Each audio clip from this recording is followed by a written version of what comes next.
This video is being recorded in response to some of the things that I've noticed on the early classwork and homework on probability. I want to address a couple of misconceptions and then really get into a little bit of detail on the ways that probability is expressed. So the first thing I want you to note is that probability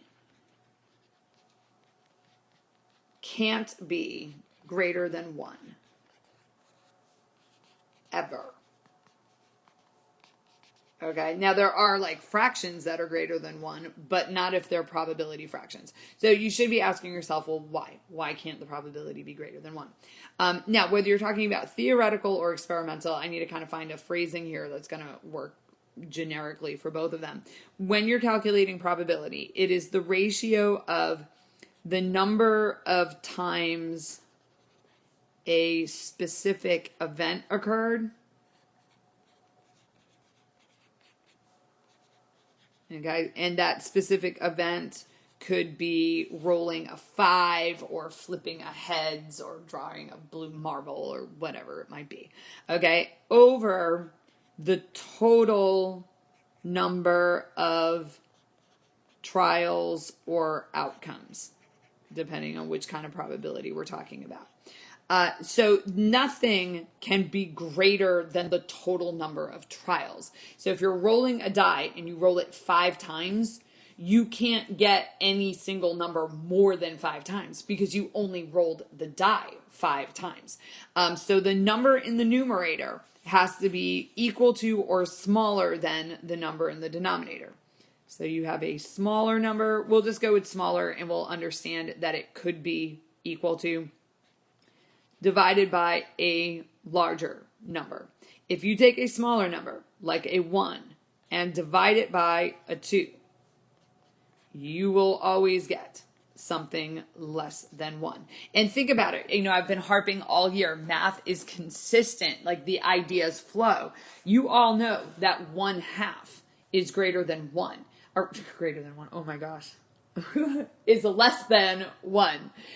So if I offered you half of $1 or $1, you're all picking $1 because you know that like half is less than 1. You're going to go for whatever you think is greater. Okay. And so when you're calculating your probabilities, if you have set up some kind of fraction, like we rolled a 7 34 times out of, 122 rolls.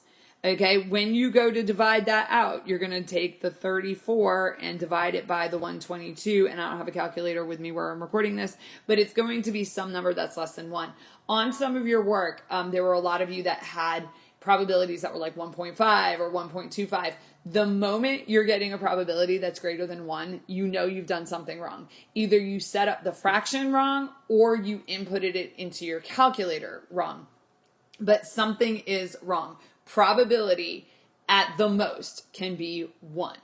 Okay, that's the highest a probability can be because you can't have more outcomes of a specific event than you have total outcomes. It's total on the bottom there.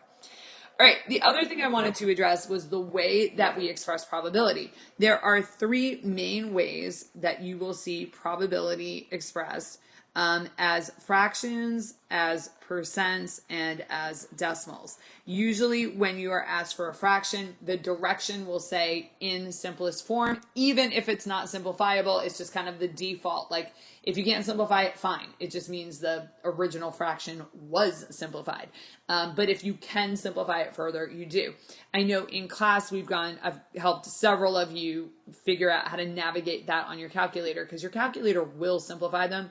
And it's pretty easy to simplify 4/8 into 1/2. Like most of us, that's not, taking up too much brain space.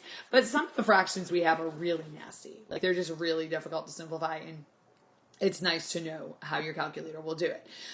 Okay, so you've got your fraction. Now, the second way that you will often see that is with the decimals. And even if you're doing a percent, you're going to have to carry it through the decimal. All that is you take the fraction that you have, say 34 over 122, and you just do the division, and you'll get some decimal number less than 1. okay, like some decimal number less than 1, and you're just going to round it to whatever, you were asked to round it to. So for example, if you get 1/3 and it says express as a decimal rounded to the nearest hundredth, you would divide it out. You would locate the hundredth spot.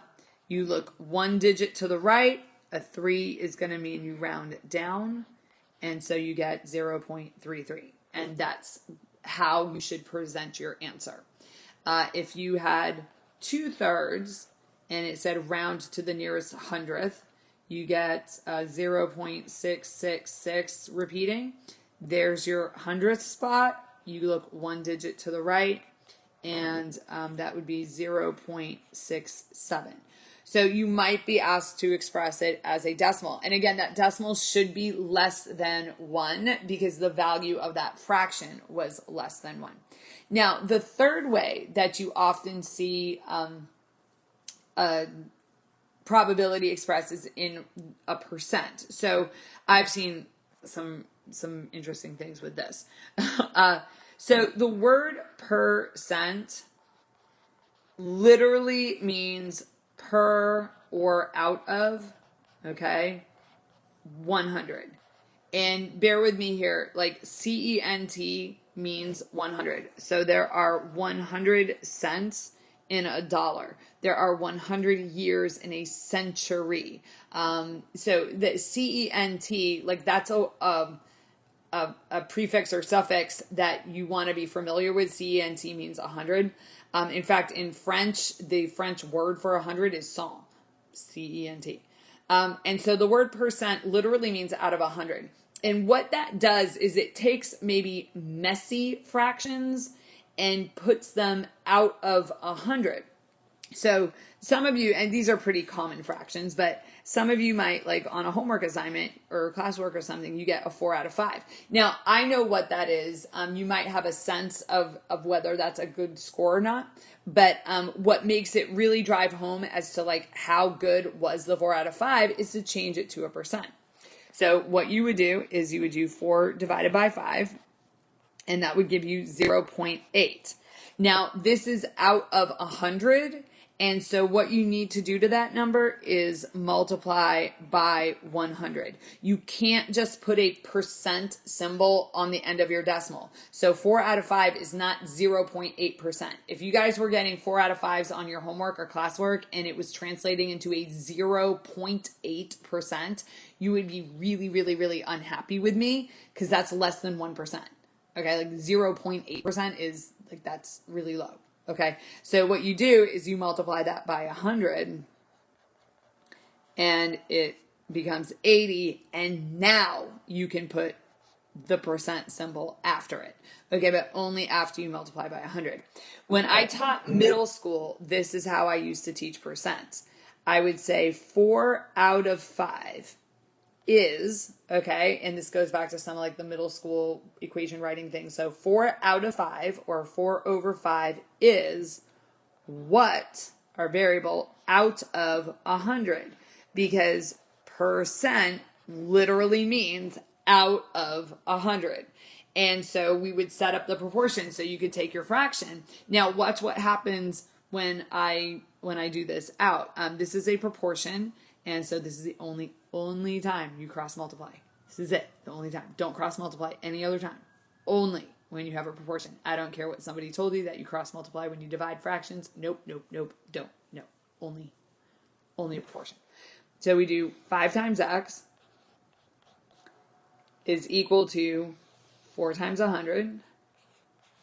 And then we divide both sides by 5. And 400 divided by 5 is 80. And so 4 out of 5 is 80 out of 100. And of course, 80 out of 100 is your 80%. Now, in high school, I wouldn't necessarily recommend doing that with a proportion. I think it's really valuable for middle school kids to do it because it emphasizes the meaning of the word percent, so you're really seeing it as being out of a 100. It also reinforces your proportion skills and your very basic algebra, like divide both sides by 5 skills, which is valuable for middle school kids, not so much for algebra 2 kids. So for most of you, if you had, say, 1 out of, well, like let's bring this home. So if you guys are doing your homework and it's late and it's incomplete. So typically what I do, if you turn in your homework late, but we're still in the unit, like you haven't taken the test yet, I usually just dock it down to an 8 out of 10. If it's past the unit, I'll give you like half credit for it. Okay, I don't give full credit. I don't give it's like after the unit, you already took the test. Like what? Like why do the homework? You already took a test on it. Like that's all backwards, and you know it's backwards. So now, if you turn it in late and it's half missing, or you only turn in the answers and you didn't show the work, and you guys get the deal. Maybe I'll give you like a 3 out of 10. Okay, you're lucky that you're getting anything at all at that point. So you do 3 divided by 10 on your calculator, and you get 0.3. Now, most of you, like with your, in high school, you can grab your calculator, you can multiply by 100, or and this goes back to our number system being base 10, you could just move the decimal point 2 places to the right, and that's the same as multiplying by 100, or you can actually do it out, multiply by 100. And so when you move that over, you'll get the 30%.